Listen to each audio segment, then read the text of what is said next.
Good evening all of you. नमस्कार मेरे प्रिय विद्यार्थियों, आज के सेशन में आप सभी का हार्दिक स्वागत है। जितने भी यूजीसी नेट और असिस्टेंट प्रोफेसर की तैयारी करने वाले मेरे प्रिय विद्यार्थियों, आज हम जिस यूनिट के बारे में डिस्कस करने वाले हैं वो यूनिट नंबर आपकी 10 है। इससे पहले हमने भौगोलिक चिंतन वाली जो यूनिट थी उसको हमने डिस्कस कर लिया था आपके साथ एप्लीकेशन पे। आज की क्लास आपको ये समझ देगी कि भारत का भूगोल आप कैसे पढ़ो और भूगोल के क्या मापदंड होते हैं जिससे आप भारत के भूगोल को बेहतर कर सकते हो। सिलेबस आपका देखो, सबसे पहली बात होती है कि किसी भी एजेंसी का जो सिलेबस होता है वो ये डिफाइन कर देता है कि आपको कौन सा कंटेंट पढ़ना है और कौन सा कॉन्सेप्ट पढ़ना है और कौन सा छोड़ना है। और विगत पेपर में आपने देखा होगा कि जो नेट का पेपर रहा है विगत, उस पेपर में आप देखोगे कि टेक्निकल डायरेक्टली क्वेश्चन नहीं आके एक मतलब समझ पर आधारित क्वेश्चन ज़्यादा थे। और इस बार का आपका नेट वाला पेपर थोड़ा टफ माना जा रहा है। और ऑब्वियसली हर समय एनटीए परिवर्तन करता है। जब से एनटीए एग्ज़ाम कंडक्ट करवा रहा है, आप सभी को ज्ञात होगा कि समय समय पर आने वाली जो आपकी जून 2024 है तो उसमें हो सकता है कि पैटर्न चेंज हो, और भी क्योंकि पेपरों का पैटर्न हमेशा हर वर्ष चेंज होता रहता है। अब इसके लिए आप ये नहीं कह सकते कि सर हमने तो इस स्टैंडर्ड से पढ़ा था, पेपर तो वहाँ वैसे आ गया। तो यार आप जब नेट एग्ज़ाम क्लियर कर रहे हो तो उसके लिए आपको उसी तरीके से तैयार होना भी तो ज़रूरी है, तभी तो आप उस पेपर को क्लियर कर पाओगे। तो वहाँ पर आपकी तैयारी दोनों तरफ से होनी चाहिए। एक तो आपका थ्योरी बहुत अच्छा होना चाहिए और दूसरा आपका प्रैक्टिकली नॉलेज है वो भी अच्छी होनी चाहिए, क्योंकि करंट इश्यूओं से इंटरकनेक्ट अगर आप रहते हो तो आप बेहतर अंक अर्जित कर सकते हो। सुनिएगा, यहाँ पर हम सबसे पहले डिस्कस करने वाले हैं आपके भारत का भूगोल। अब देखो, भारत के भूगोल को समझने के लिए अब इसमें जो टॉपिक हैं आपके, जो मोस्टली वैसे आपके टॉपिक डिवाइडेड कर रखे हैं। क्या कर रखे हैं? डिवाइडेड कर रखे हैं, मतलब टुकड़ों में तोड़ रखे हैं। अब यदि टुकड़ों को एक साथ मिला दोगे तो आपके टॉपिक कौन कौन से बनते हैं जिनके बारे में आपको स्टडी करना बहुत ज़रूरी है। तो इनमें से जैसे हम देखते हैं, नंबर 1 जो आपका टॉपिक है, भारत का सामान्य परिचय। जब तक आप भारत के सामान्य परिचय को नहीं समझोगे तब तक आप वहाँ तक नहीं पहुँच सकते। और काफ़ी बार जब तक आपको मैप याद नहीं है, मैप का जो स्ट्रक्चर है, कौन सा स्टेट कहाँ है, इसकी लोकेशन का नहीं पता, तब तक आप बेहतर आपकी समझ विकसित नहीं कर सकते। और ज्योग्राफी एक समझने का सब्जेक्ट है, इसमें आपको रटना बहुत कम है और समझना बहुत ज़्यादा है। तो नंबर 1 मैंने आपको बता दिया, भारत का सामान्य परिचय आपके टॉपिक है नहीं, लेकिन इसको पढ़ना बहुत ज़रूरी है आपके लिए। दूसरा जो टॉपिक है, भारत की भू आकृतिक संरचना। भारत की भू आकृतिक संरचना,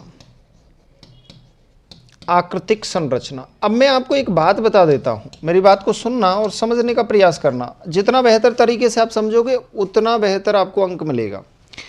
भू आकृतिक संरचना, पृथ्वी पर आप कहीं पर भी जाकर देखोगे, चाहे आप नॉर्थ अमेरिका में चले जाओ, चाहे आप साउथ अमेरिका में चले जाओ, चाहे आप यूरोप पहुंच जाओ या अफ्रीका पहुंच जाओ या आप एशिया पहुंच जाओ, आप पृथ्वी की जो भू आकृतिक संरचना है, डेविस ने इसके बारे में बहुत अच्छी बात बोली थी कि जिस प्रकार से डार्विन का जो विकासवादी सिद्धांत है वो किसी न किसी रूप से इंटरकनेक्ट है भू आकृतिक संरचना से।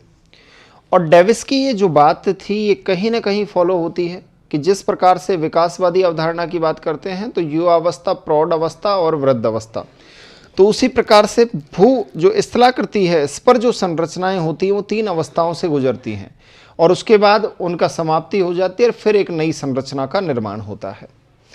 अब यहाँ से आप समझ सकते हो कि जहाँ आप कहीं पर भी पृथ्वी पर जाकर देखोगे तो आपको पर्वत दिखाई देंगे, आपको पठार दिखाई देंगे और आपको मैदान दिखाई देंगे। तो क्या इंडिया में ये नहीं है क्या? तो इंडिया में अगर पर्वत के रूप में आप देखोगे तो पर्वत के रूप में भारत में हिमालय है, और अगर दक्षिणी भारत में आप देखोगे तो आपका पर्वतीय रूप ही माना जाता है इसको।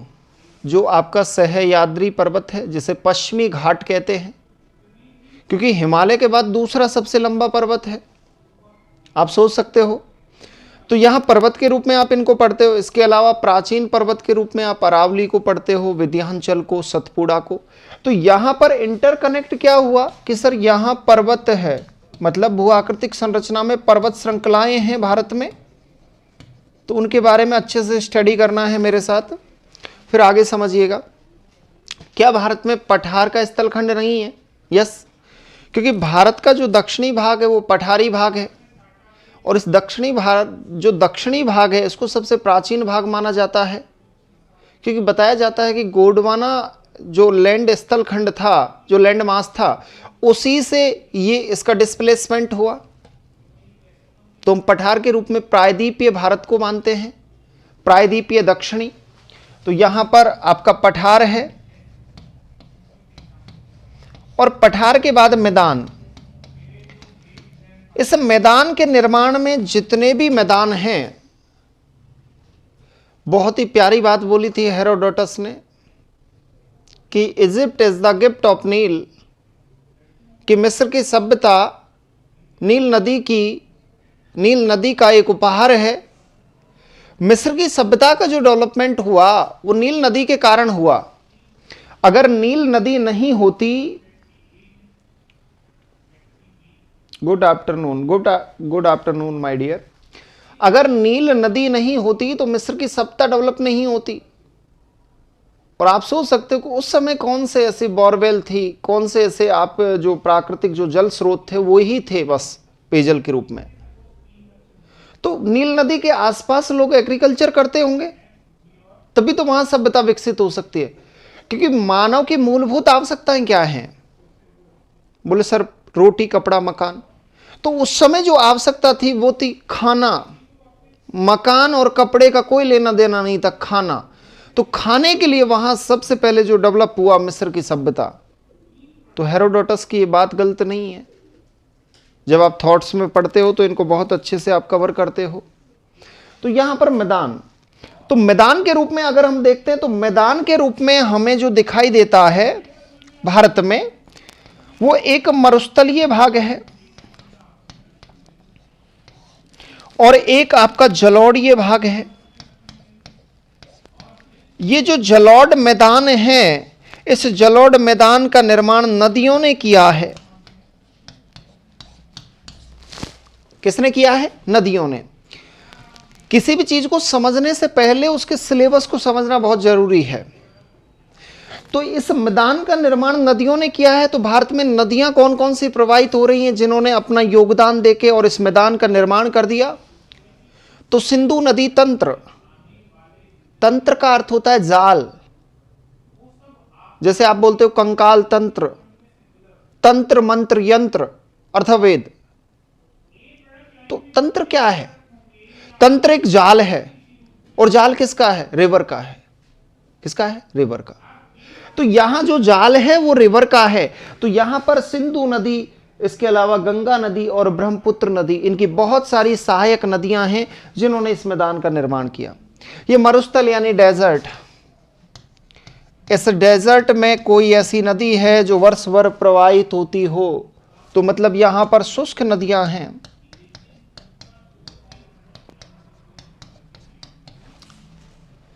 अब मुझे बताओ कि आप इसके अलावा और आप क्या पढ़ते हो स्थलाकृतियों में? अब भारत के आसपास कोस्टल एरिया है, तो निश्चित तौर पे भारत के द्वीप होंगे।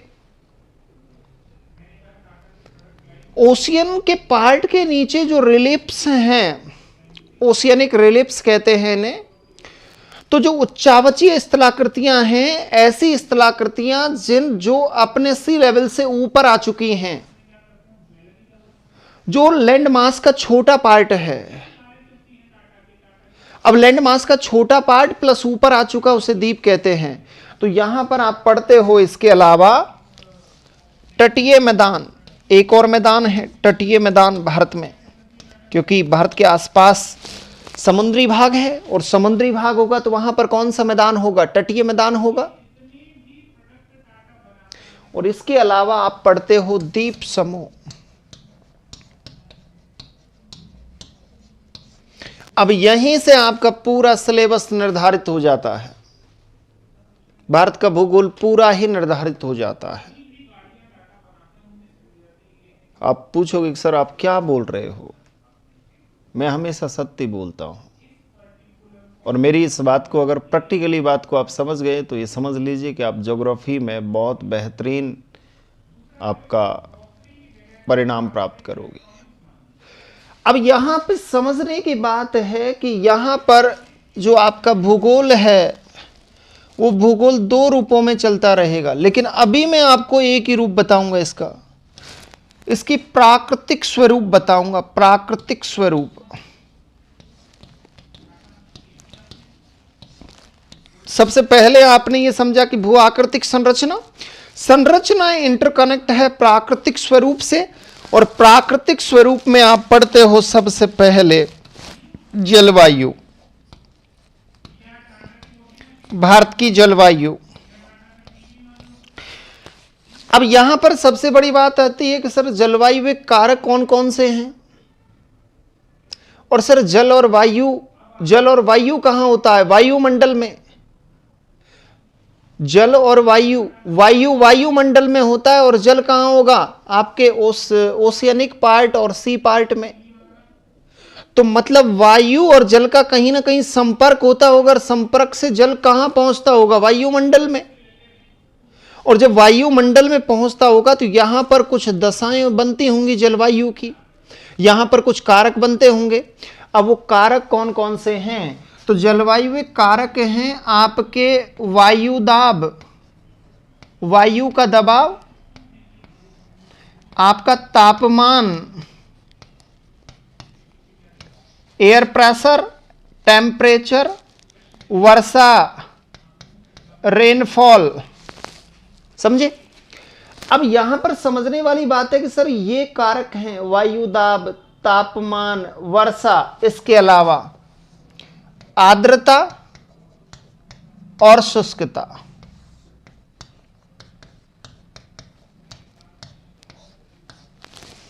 इन सब में परिवर्तन होता है, और ये परिवर्तन ही ये निश्चय करता है कि आपका जलवायु कैसा रहेगा। आप डेजर्ट में पहुंच गए कि सर इतना मजा आ रहा है रेगिस्तान में कि पूछो मत। रेगिस्तान की कुछ अलग ही बात है, और वहां पर आजकल तो बहुत ज्यादा सैलानी आते हैं। क्या घूमने की जगह विकसित हुई है रेगिस्तान में पहुंचे तो वहां का क्लाइमेट अलग रहेगा। और उसी जगह आप पहुंच गए जम्मू कश्मीर की हुंजा घाटी के बारे में बताया जाता है कि विश्व की सबसे सुंदर महिलाएं हुंजा घाटी भारत में है। मतलब पाकिस्तान ऑक्युपाइड कश्मीर तो हमारा ही है, तो हम हमारा ही मानेंगे।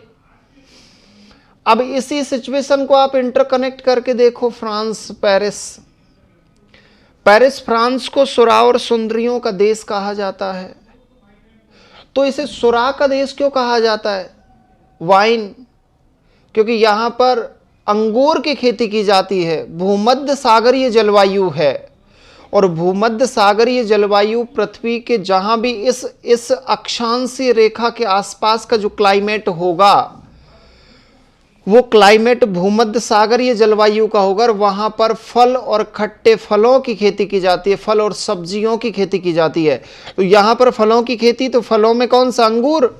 और अंगूर से क्या बनाई जाती है? Red wine. क्या बनाई जाती है? Red wine. तो आप समझे कुछ?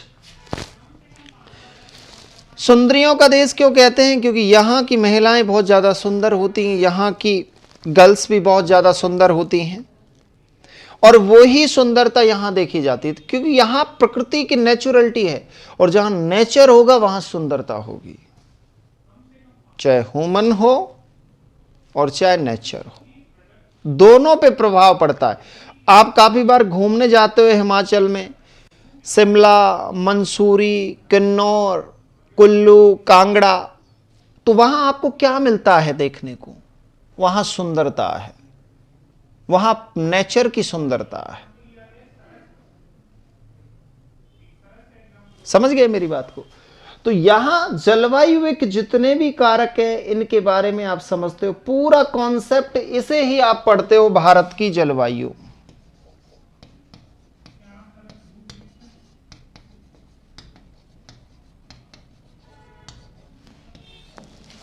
क्या पढ़ते हो? भारत की जलवायु। नेक्स्ट देखिएगा, उसके बाद नंबर 4 जो आपका पॉइंट आता है, भारत का अपवाह तंत्र।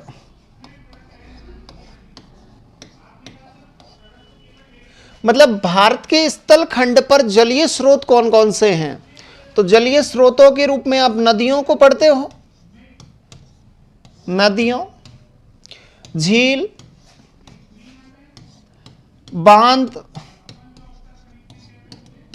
और सिंचाई परियोजना।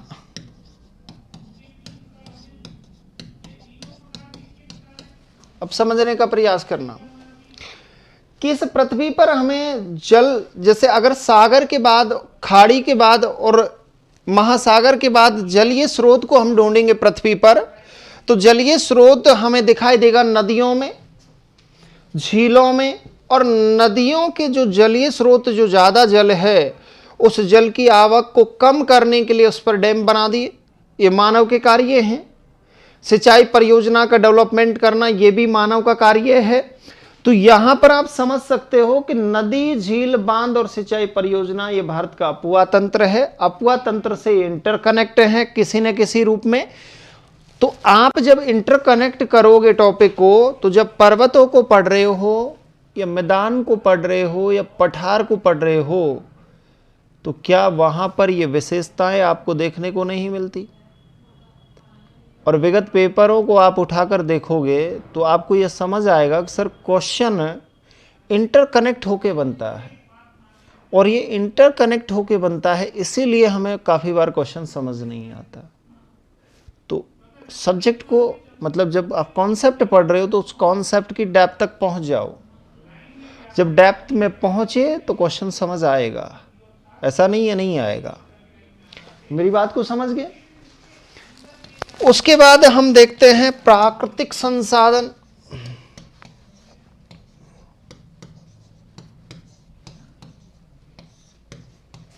कि प्रकृति ने हमें क्या क्या संसाधन दिए, और हर स्थल खंड पर, हर लैंड मास पर अलग अलग संसाधन होते हैं।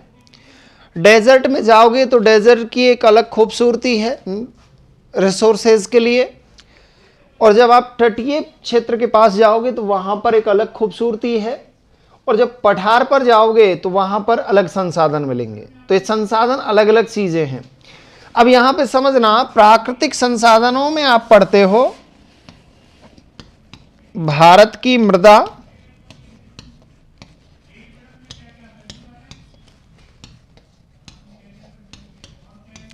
भारत की वनस्पति,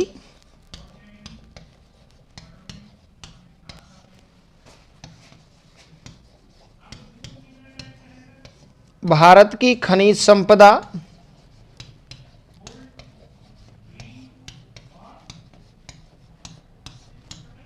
और इसके अलावा प्राकृतिक, प्रकृति के ही संसाधन हैं।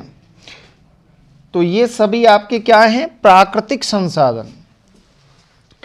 अब यहां पर दो चीजें महत्वपूर्ण हैं, तीन ऐसे कॉन्सेप्ट हैं जो आपके जीव जगत को प्रभावित करते हैं। जीव जगत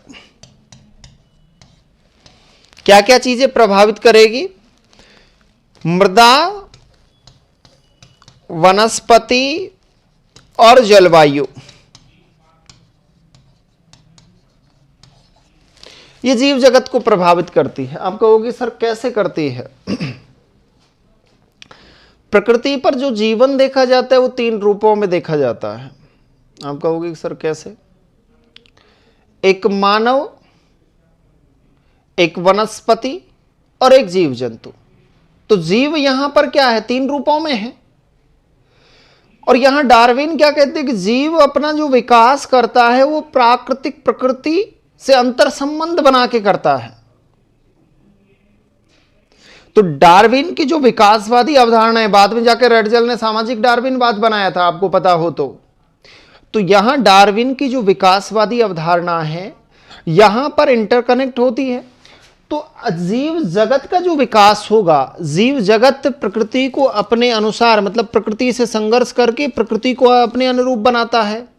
तो अनुरूप बनाता है तो आप देखोगे कि डेजर्ट में अलग जीव मिलेंगे, हिमालय क्षेत्र में अलग मिलेंगे, आप पश्चिमी घाट में आप देखोगे सबसे ज्यादा बायोडायवर्सिटी मिलती है, जैव विविधता मिलती है।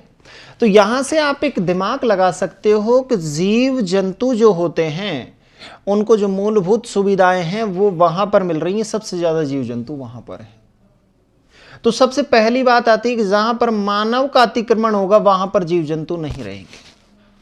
तो मैदानी क्षेत्र में आप मुझे बता दो कि कितने बायोलॉजिकल पार्क हैं, बताओ, पूरे भारत का सर्वेक्षण करके मुझे बताना।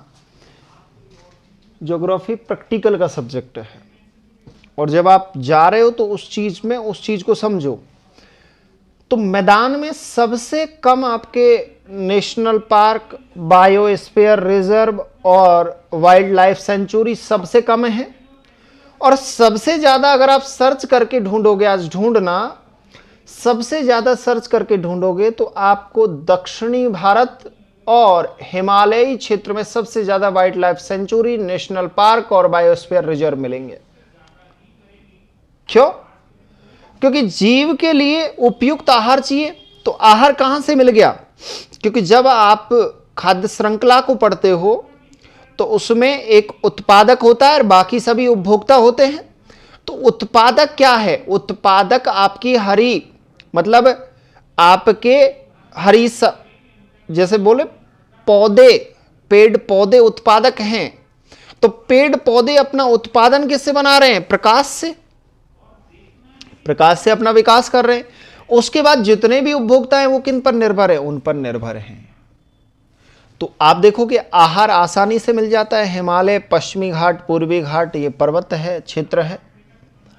दूसरी बात, जल भी आसानी से मिल जाता है क्योंकि जलीय स्रोत है, क्योंकि यहाँ रेनफॉल होता है। हिमालय क्षेत्र में आपको पता होगा कि हिम आइस क्षेत्र है, तो वहाँ पर बर्फ जब मेल्ट होती है तो वहाँ जल आसानी से मिल जाता है। और पश्चिमी घाट में सबसे ज़्यादा वर्षा होती है, तो वर्षा का जल आसानी से इनको स्वच्छ जल मिल जाता है। तो बताओ अपना विकास करेंगे कि नहीं करेंगे? लेकिन उसी स्थिति में मैदान की बात करूं तो मैदान में दो हैं, एक मरुस्थल है और एक आपका जलोढ़ मैदान है। तो यहां डायरेक्टली मानव का अतिक्रमण हो रहा है। तो मानव से, या तो जब जीव जंतु और मानव के बीच में जब प्रतिद्वंद होगा तो उस प्रतिद्वंद में या तो मानव की मृत्यु होगी या जीव जंतु की होगी। तो ऐसे काफी आंदोलन देख सकते हो कि जहां पर वाइल्ड लाइफ सेंचुरी घोषित की जाती है तो वहां के रहने वाले स्थानीय लोग उसका विरोध करते हैं। तो विरोध क्यों करते हैं? क्योंकि उनके आवास के लिए उपयुक्त दशाएं नहीं मिल पाती। तो जीव जगत, अब यहां जीव जगत के रूप में आप पढ़ते हो भारत की जैव विविधता। अब इस हम जैव विविधता को किस रूप में देखते हैं?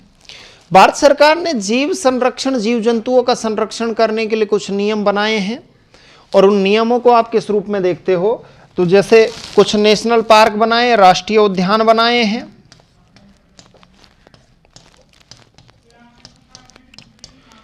कुछ आपके बायोस्फीयर रिजर्व घोषित किए हैं और कुछ आपके अभ्यारण्य बनाए हैं। तो ये आपका मोटा मोटा जो ज्योग्राफी का मेनली जो पोर्शन है ये मैंने आपको बताया। अब हम आगे देखते हैं। आगे जो आपका पार्ट है ये पूरा का पूरा आर्थिक भूगोल है, भारत का आर्थिक भूगोल। क्योंकि भूगोल को आप दो रूपों में समझोगे।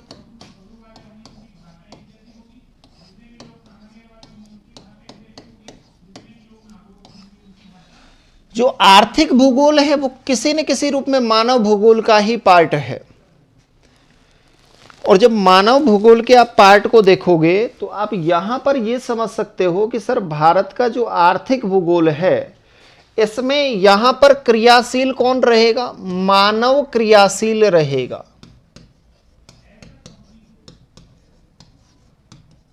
कौन रहेगा? मानव क्रियाशील रहेगा। मूक दर्शक कौन रहेगी? जो देखती रहेगी सब कुछ, वो प्रकृति रहेगी। तो यहां प्रकृति का यूज करके और मानव अपनी चीजों का निर्माण करेगा।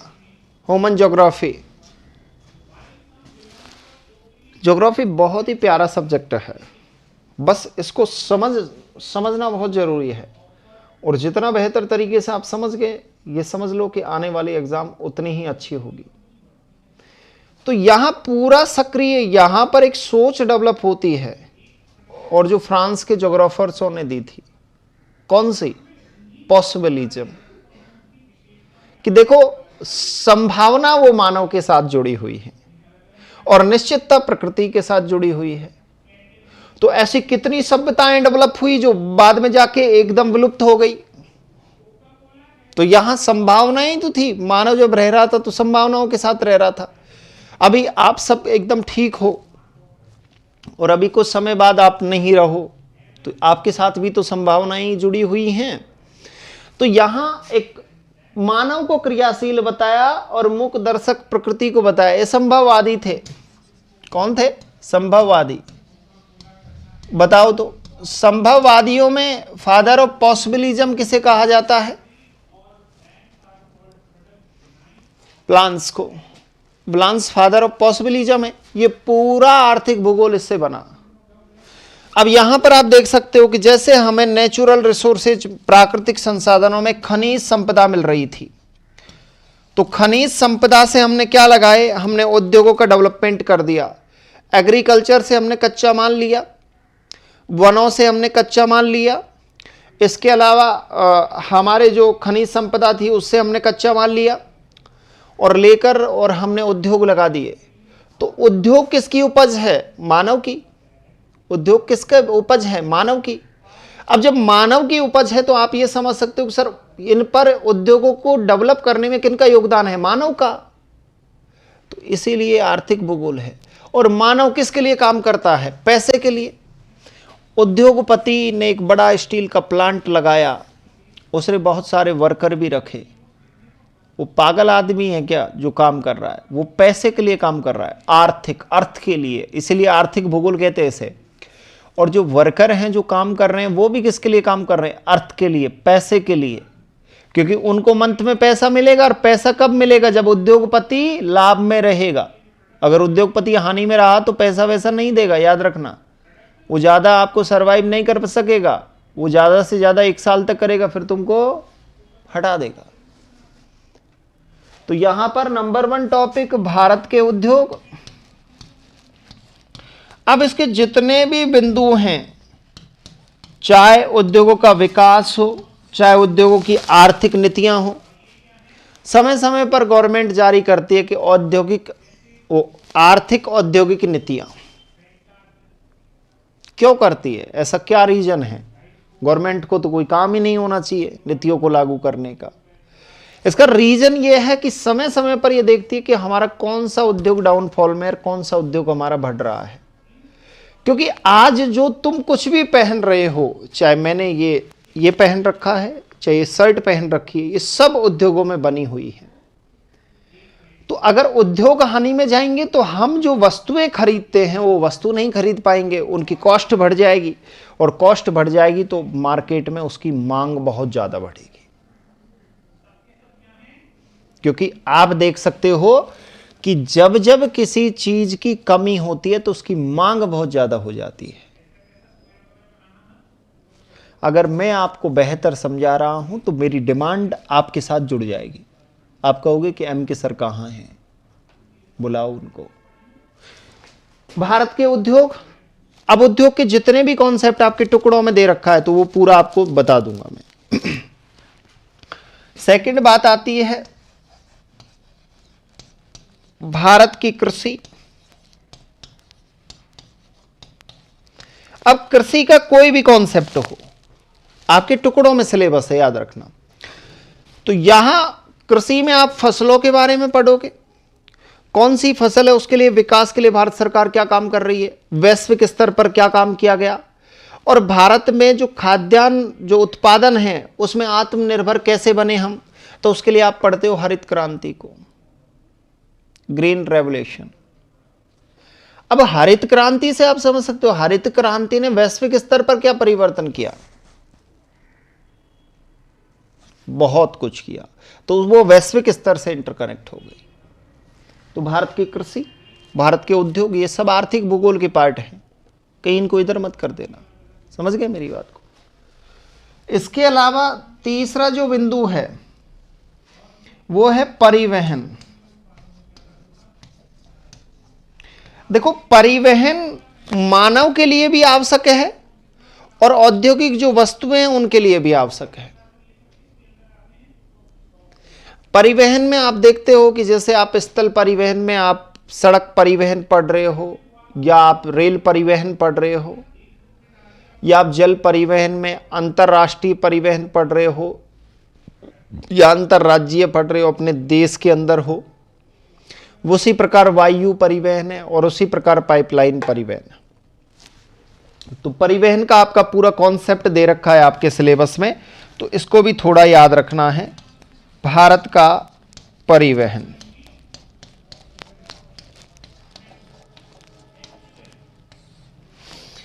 अब इसके विकास कैसे हो रहा है, इसके लिए सबसे अच्छा काम कर रहे हैं परिवहन के लिए भारत के सड़क परिवहन मंत्री नितिन गडकरी जी, बहुत अच्छा काम कर रहे हैं।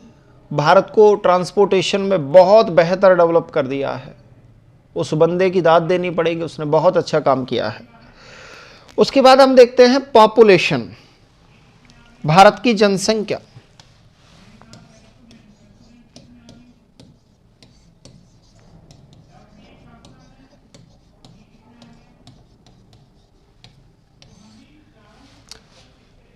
ये जनसंख्या के क्वेश्चन बहुत ज्यादा आपके एग्जाम में देखे जाते हैं। और इसके अलावा प्राकृतिक संकट, अब ये प्राकृतिक संकट के भी आपके क्वेश्चन पूछे जाते हैं। आपदा प्रबंधन अधिनियम, प्राकृतिक संकट में जैसे भारत में भूकंप जैसी घटनाएं देखी जाती हैं, सूखा देखा जाता है, सूखा, बाढ़ भी आती है, इसके अलावा अन्य, समझे। तो ये पूरा आपका सिलेबस है, ये पूरी यूनिट है और छोटे छोटे कॉन्सेप्ट है, तो उनके बारे में भी हम डिस्कस कर लेंगे। मोटे जो कॉन्सेप्ट है उनके बारे में बता रहा हूं। तो यहां तक आपका सिलेबस पूरा हुआ। सबसे पहले तो सिलेबस की आपके अंदर समझ डेवलप हुई। अब हम बात करते हैं कि सबसे पहला जो मेरा क्वेश्चन है आपके साथ, सिंपल सा क्वेश्चन है और इसका जवाब भी आप देख सकते हो। भारत का सामान्य परिचय पढ़ोगे,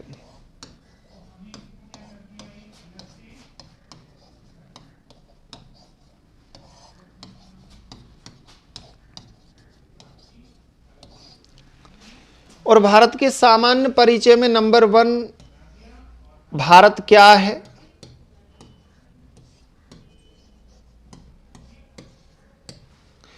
दूसरा आप पढ़ोगे इसमें भारत का स्थिति एवं विस्तार,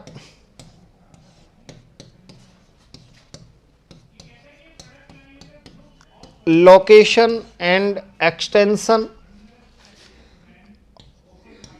और भारत की वर्तमान स्थिति।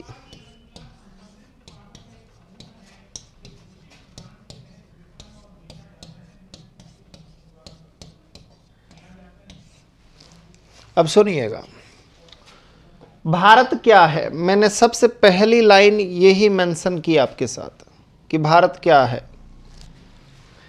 इस क्या शब्द से बहुत कुछ अर्थ निकलता है अगर आप अर्थ को ढूंढ कर देखोगे कि क्या है।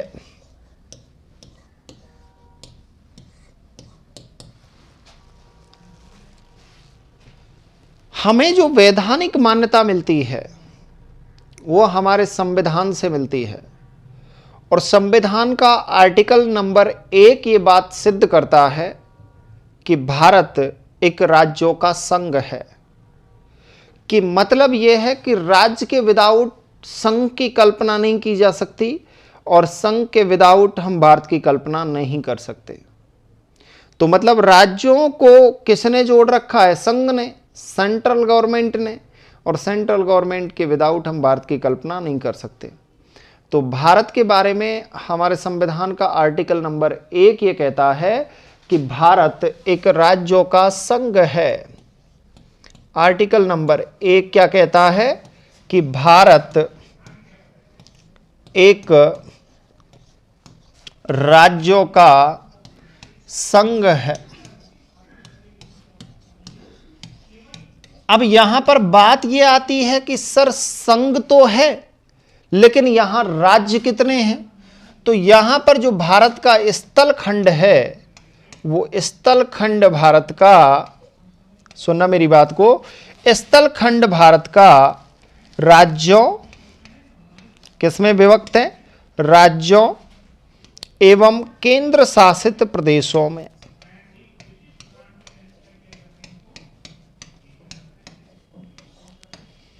अब देखो, ऐसे स्थलखंड जिनका पूरा पावर सेंट्रल गवर्नमेंट के पास होता है उन्हें केंद्र शासित प्रदेश कहेंगे, और ऐसा स्थलखंड कि जिनका शासन राज्य के पास होता है लेकिन सेंट्रल गवर्नमेंट के भी कुछ अधिकार होते हैं उन पर। तो यहां पर बात आती है कि सर राज्य कितने हैं और केंद्र शासित प्रदेश कितने हैं? तो भारत में कहानी कुछ ऐसी थी कि 2000, मेरी बात को सुनना, यह बहुत महत्वपूर्ण तथ्य है कि 2014 में एनडीए सरकार थी, यूपीए सरकार थी।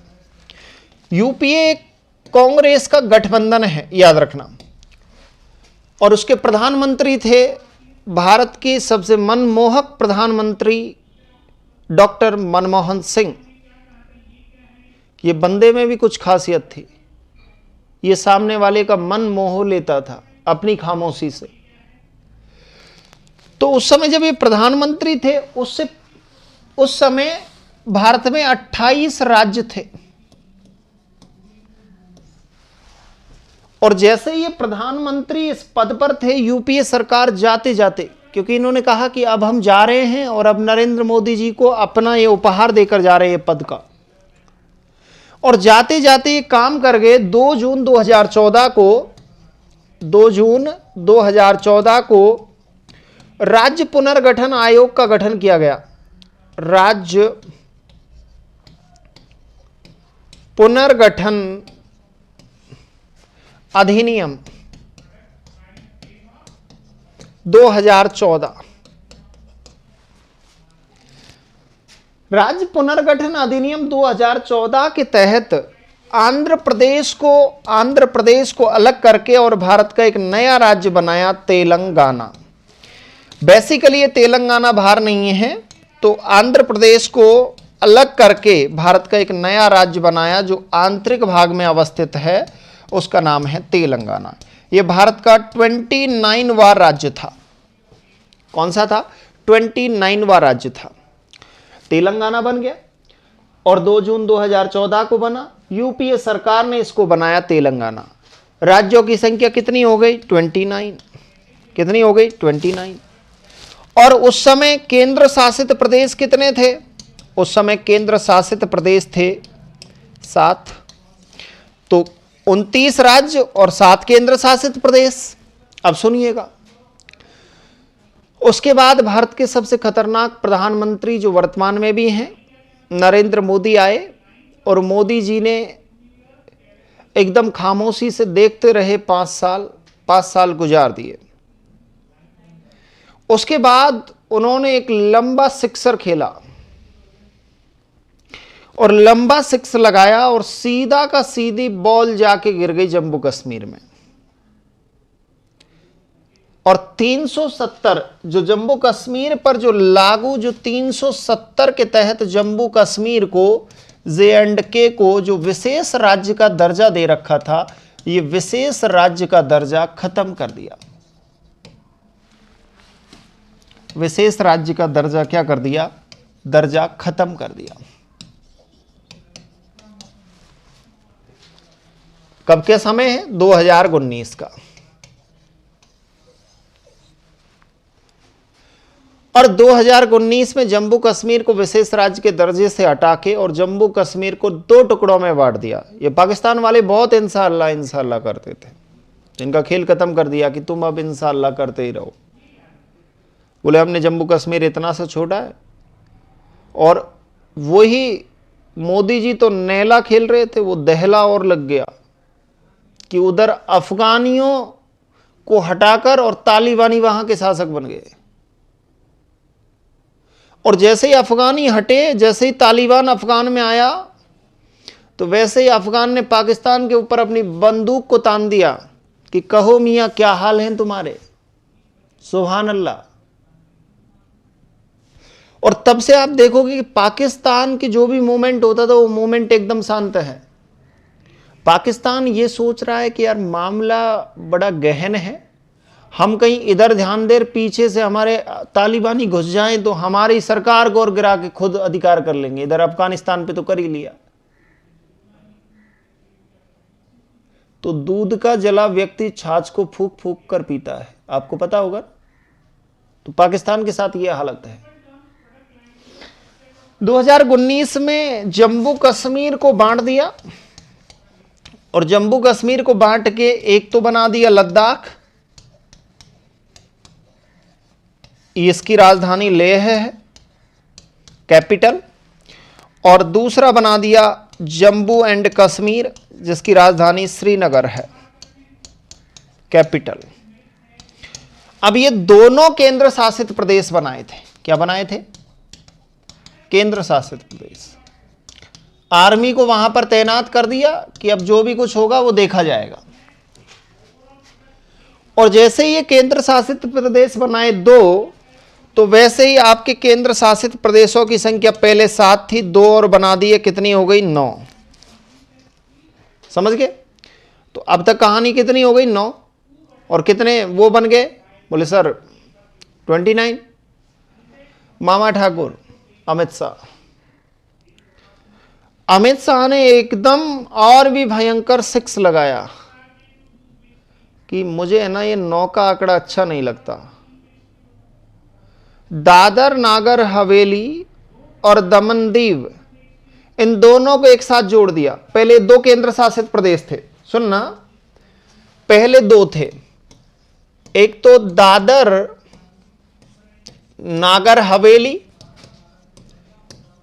मैं केंद्र शासित प्रदेश को शॉर्ट में केएसपी लिख देता हूं। एक तो दादर नागर हवेली थी और दूसरा जो केंद्र शासित प्रदेश था उसका नाम था दमन दीव। तो मामा ठाकुर ने एक और फिर खेल दिया 6। इन दोनों को एक ही बना दिए। दोनों केंद्र शासित प्रदेश थे, इन दोनों को जोड़ा। जोड़ने का अर्थ होता है संयुक्त कर दिया। कब किया? जनवरी महीना था, 2020 का समय था। इन दोनों को जोड़ के एक ही केंद्र शासित प्रदेश बना दिया जिसे कहते हैं दादर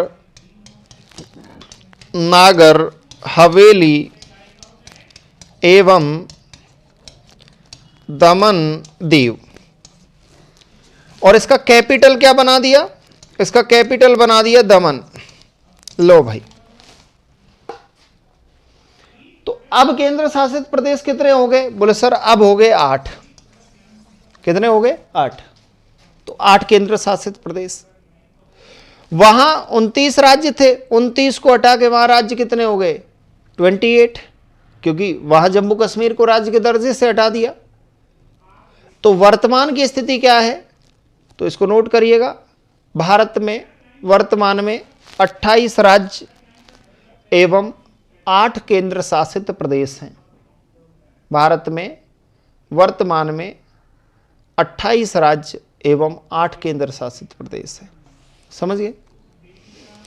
अब बात यह आती है कि सर इनकी लोकेशन क्या है, इनकी अवस्थिति क्या है। और अवस्थिति को समझना बहुत जरूरी है प्रत्येक राज्य की। तो राज्य की अवस्थिति को समझने से पहले आपको मैप देखना पड़ेगा। और इंडिया का मैप देखना चाहते हो तो हम गूगल की तरफ चलते हैं।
अब देखो, समझिएगा, ये हमारा सुंदर भारत है और भारत की सुंदरता बहुत अच्छी है। सुनिएगा, इस भारत को जब हम देखते हैं तो हमें बहुत खूबसूरती दिखाई देती है। इस भारत में एक सीमा प्रहरी है। ये सीमा प्रहरी का काम कौन कर रहा है? हिमालय। तो बचपन की एक कहानी है। कहानी क्या है कि आपको पता होगा कि जब आप बचपन में पढ़ते हो तो एक पुराणों में भारत के जो प्राचीन ग्रंथ हैं, वेद, उपनिषद, पुराण, इनमें नाम, तो इनमें से एक बहुत ही पॉपुलर पुराण है जिसका नाम है शिव पुराण। तो शिव पुराण में बताया जाता है कि भगवान शिव और माता पार्वती कैलाश पर्वत पर निवास करते थे। हम बचपन में ये सोचा करते थे कि हो सकता है इस आसमान के ऊपर कैलाश पर्वत है, वहाँ पर भगवान शिव और माता पार्वती रहते हैं।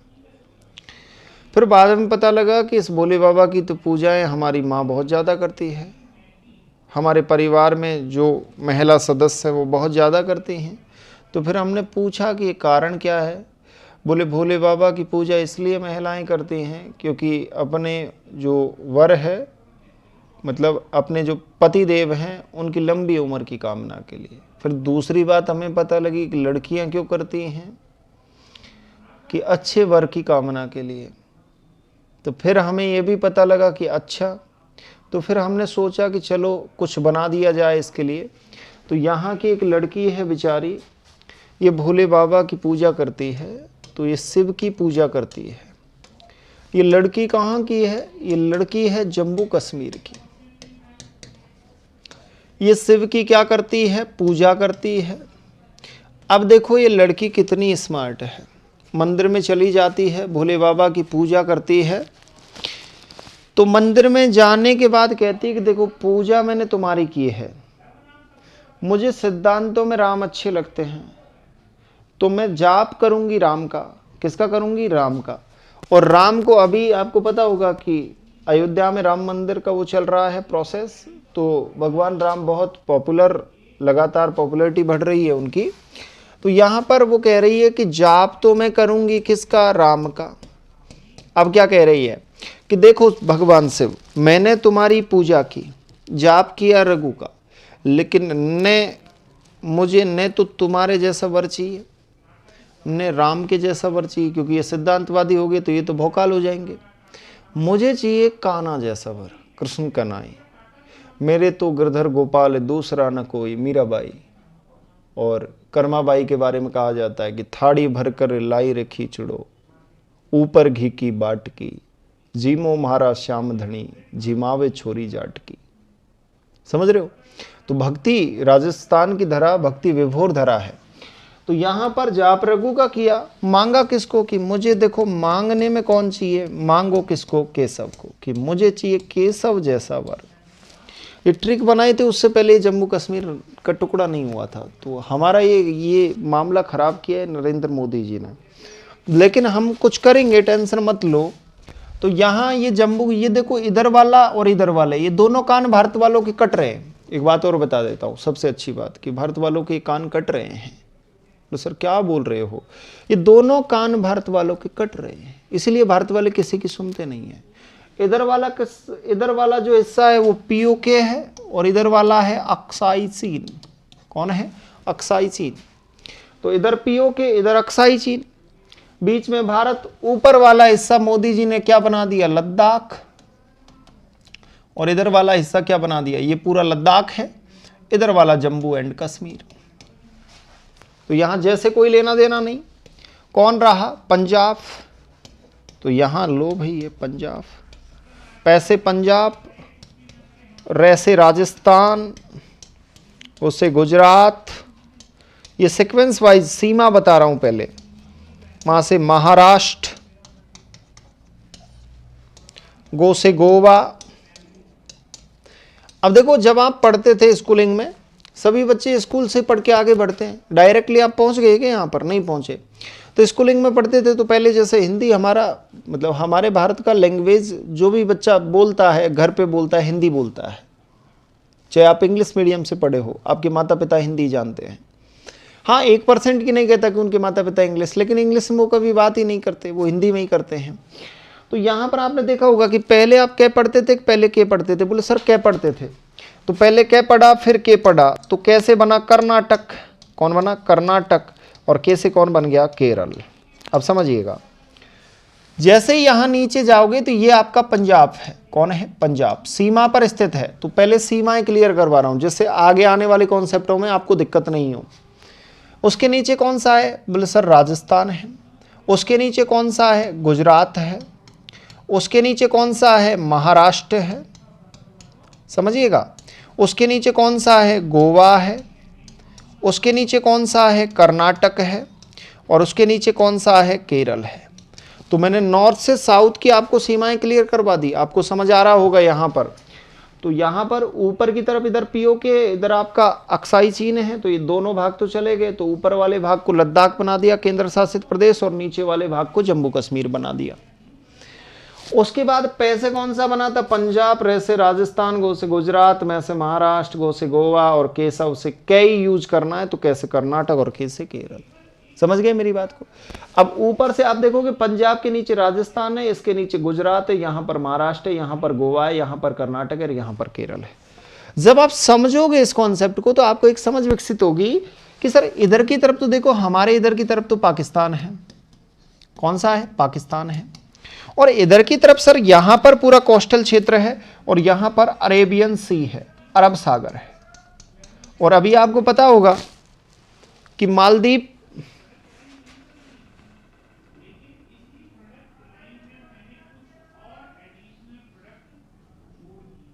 अच्छा विवेक लिख रहे हैं कुशलगढ़ बांसवाड़ा से, राम राम सर। चलो आपको बहुत बहुत आप जुड़े, बहुत अच्छा लगा। समझिएगा, तो यहां पर मोदी जी ने एकदम मालदीव का पूरा मार्केट ही गिरा दिया। गलती से लक्षद्वीप पहुंच गए, लक्षद्वीप जाके और बहुत अच्छे फोटो करवाए, क्योंकि पर्यटकों को, टूरिस्टों को आकर्षित करने के लिए। और उसके बाद फिर समुद्र में उतर गए। उसके बाद मोदी जी सर्चिंग में चलने लग गए। लोगों ने फ्लाइटें कैंसिल कर दी मालदीव की। मालदीव सरकार हिल गई कि यार ये आदमी, ये भोकाल है, क्या करेगा। तो वैसे ही बताते हैं, ऐसा व्यक्तित्व बनाओ। तो यहां तक आपको समझ आया होगा कि सर ये कहानी ये है। अब कैपिटल तो आप बच्चे तो हो नहीं कि सर लद्दाख की लेह है, क्योंकि आप नेट की तैयारी कर रहे हो तो स्टूडेंट तो बड़े डेवलप हो। तो यहाँ पर जम्मू कश्मीर श्रीनगर है, पंजाब की चंडीगढ़ है, नोट कर लेना, राजस्थान की जयपुर है, गुजरात की गांधीनगर है, महाराष्ट्र की मुंबई है, गोवा की पणजी है, कर्नाटक की बेंगलोर है, और केरल की तिरुवनंतपुरम है। समझ गए मेरी बात को? बाकी का कॉन्सेप्ट हम कल की क्लास में डिस्कस करेंगे, और कल हम सामान्य परिचय को लगभग निपटा देंगे। आप सभी जुड़िए, आपके ऑफलाइन बैचेज चल रहे हैं नेट असिस्टेंट प्रोफेसर के, और बहुत अच्छा कंटेंट प्लस कंटेंट की समझ ये हमारी तरफ से मिलेगी। क्लास बहुत ही ज़्यादा आपके लिए यूजफुल साबित होती है तो निश्चित आपके दोस्तगण साथीगणों को शेयर करना। फिर मिलते हैं आपसे नेक्स्ट सेशन में। धन्यवाद।